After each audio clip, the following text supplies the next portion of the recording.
You will often hear people say our technology is changing and evolving more and more every day. Sure, that is true, but why do we care? There could be many answers to why we care, but I think the most important is the opportunity for us to evolve our digital literacy.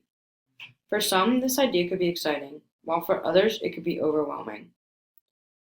Regardless, we live in a world that is immersed in technology, and to survive, you must stay up to date.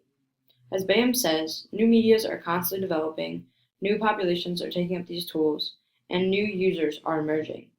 To be digitally literate, you must have the knowledge, skills, and behaviors to use a broad range of digital devices. But most people already know how to use such devices like smartphones, tablets, laptops, and PCs. What they do not know is the device's potential. Through my phone diary assignment, I learned that although my iPhone can do millions of things, I limit myself to 5 or 6 different things constantly, evidently not using it to its full potential.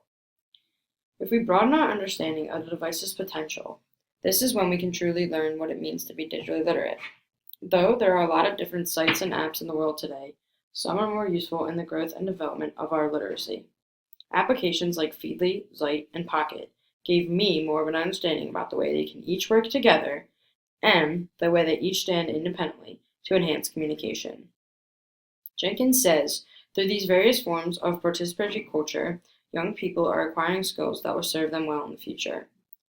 Zite and Pocket cordially work together to gather information based off your likes and interests. These can then be put into the Twitter world many different ways.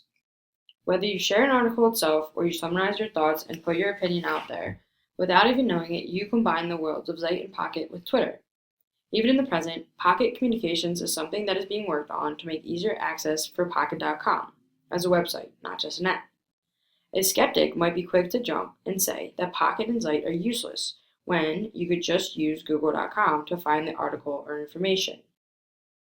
As true as this may be, time is of the essence always. If I Google Philadelphia Eagles, not only do I get a lot of results, but I also get everything from tickets to schedules to Twitter to NFL.com and ESPN.com. This is a very broad category and can take a lot of extra time away from me if I am simply looking for an article to use. When I type the same search into Zite, Philadelphia Eagles, immediately I am presented with articles as recent as hours ago solely based on the Eagles. No ticket scales, no said schedules, no other nonsense, but the facts and information I am looking for.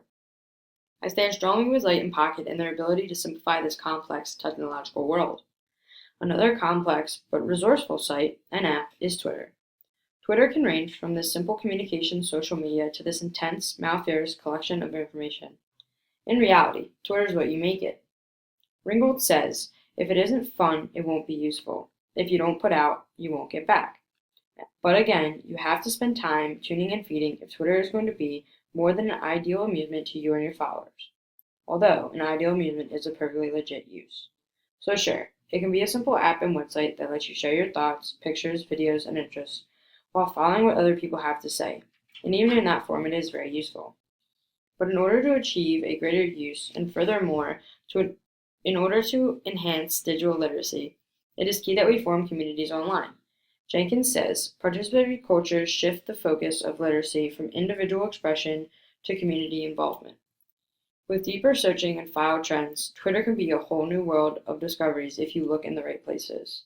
Nowadays, smartphones, tablets, and PCs, which are seen as networks rather than actual computing devices, are the segues to this world of new understanding and learning. People from all over the world have the opportunity to come together. For example, despite religious differences or language barriers if they have common interests. The Twitter world opens up new opportunities, and Zite and Pocket are an aid in beginning those community discussions. My WordPress blog has been a huge helping hand in forming communities online. I have had many fans and supporters reach out, sending appreciation and liking to my work. Turkle says, the internet links millions of people in new spaces that are changing the way we link and form our communities. The small community we have formed within our classroom is another example. Not only do we connect with discussion in the classroom, but we also carry that outside and online. Using our specific hashtag, we are able to stay in touch with each other, and Twitter makes it easier to see all those messages in one place. Even when we linked up on the Google Doc this year, it shined a light on how advanced our world is. Thus brings the idea that our technology is changing and evolving more and more every day. Even when it seems stagnant, we are remixing and reworking what we already have. So again, we ask, why do we care? Why is being digitally literate more important for current and future communicators? Postman says, through the computer, the heralds say, we will make education better, religion better, politics better, our minds better, best of all, ourselves better. Truly, people could argue that computers lead to more bad than good, for example, bullying and such. But I believe a difference can be made if we devote ourselves to developing our literacy. If we are smarter with our devices and we focus on using them to their full potential, we will accomplish better education and minds, maybe even religion and politics. Even when our advances slow down, people step up with new ideas like remixing, taking the old and adding new flavor. We create and recreate constantly. If you stop and watch, you will get dragged back further and further, losing the technological touch. But if you keep moving and stay up to date, you will always be advancing with the world, and you could be the next big creator. Digital literacy can be useful from the small classroom project to the most important board meeting. This is why it is so important. If we are not at our full potential and are not using our applications and medias at their full potential, then why use them at all? With a chance to make a difference, we must step up and take the challenge. With such small devices, we hold all the power if we operate correctly. No one knows what will come next, and that is the most exciting part. Our technological fate is in the world's hands, and we have to be ready. In a world run by technology, the safest bet is to be most literate you can be.